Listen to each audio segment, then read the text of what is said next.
Hello, welcome to eBritish Ielts. So today I'll be telling you 5 ways in which you can increase the fluency of your language.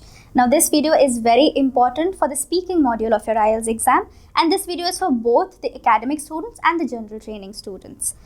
Now you have 4 parts in your Ielts exam: reading, listening, writing and speaking. So as IELTS trainers, I come across a lot of students who are perfectly fine while attempting their reading and listening modules because they just have to locate answers and write their answers in 1, 2 or maximum 3 words. They don't really have to go into detail. They don't really have to understand everything or express their opinion.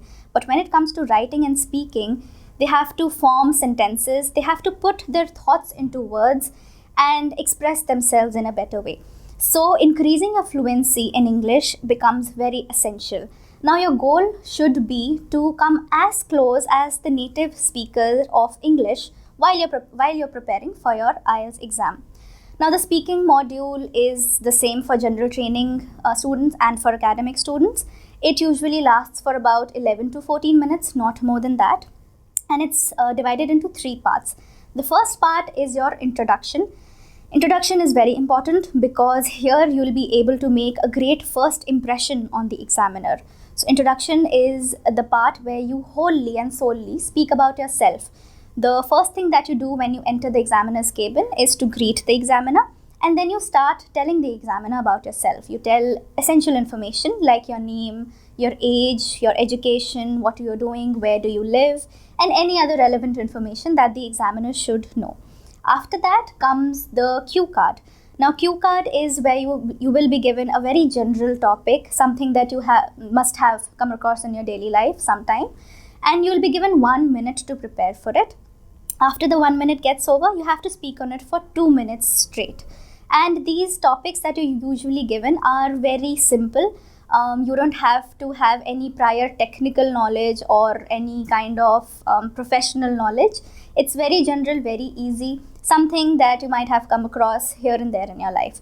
And the third part is the follow-up questions. Now these questions are usually related to the cue card, but that doesn't mean that you have to speak the same content that you spoke in the cue card.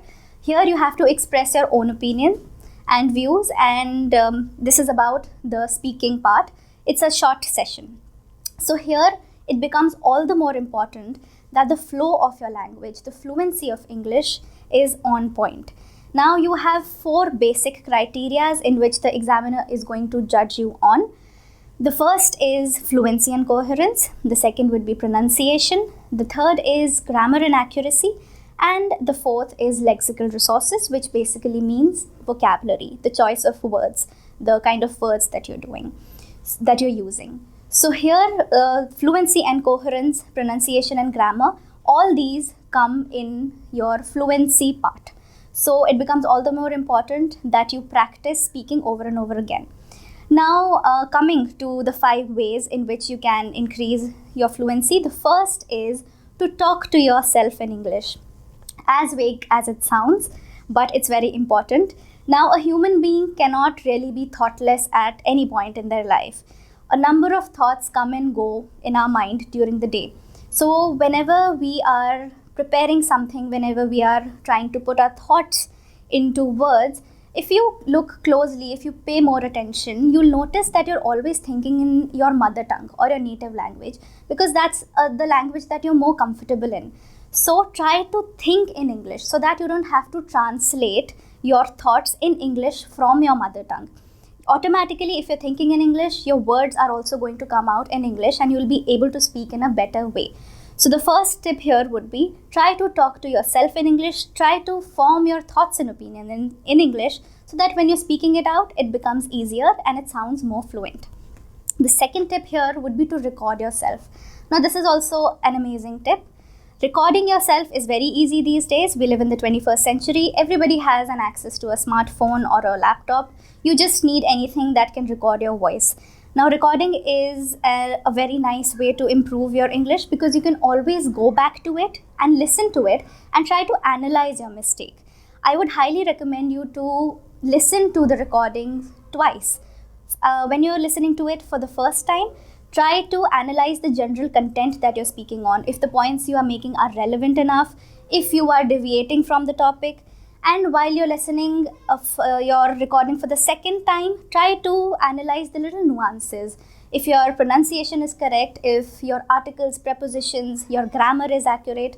So in this way, you'll be able to listen to yourself and analyze your mistake in a better way. The third is write and practice.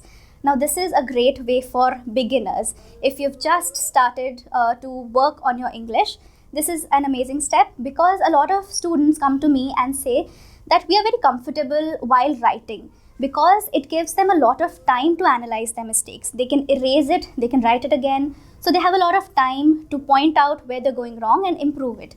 But while they're speaking, whenever words come out of your mouth, it's done and dusted over there. You cannot really reverse it or take back your words.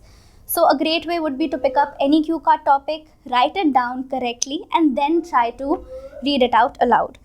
The fourth would be to develop vocabulary and content. Now, once your pronunciation is on point, you are thorough with your grammar concepts, the second step would be to actually increase your vocabulary. Try learning new words, try learning new and impressive words. For this, you can just read newspapers, you can read any material that you like, try to underline keywords or try to underline the words that are new to you, and look up their meaning in the dictionary or the thesaurus, and try to memorize them and use them appropriately while you're speaking.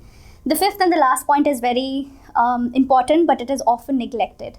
Whenever you're going for your speaking test, treat it as a normal conversation. One of the things that becomes a huge hindrance is nervousness. A lot of students come to me and say that we had a lot of ideas, we had content to speak on, but we couldn't speak it properly, we couldn't express ourselves properly because we suddenly got nervous by the whole formal setup of the exam. Now, always remember that the whole motive of conducting the Ielts exam is to test whether you will be able to carry out simple conversations with native speakers of English. So don't be bogged down by the whole formality of it. Consider it a very simple conversation and try to be more confident. I hope these tips help you while you're preparing for the speaking module of your Ielts exam. Thank you.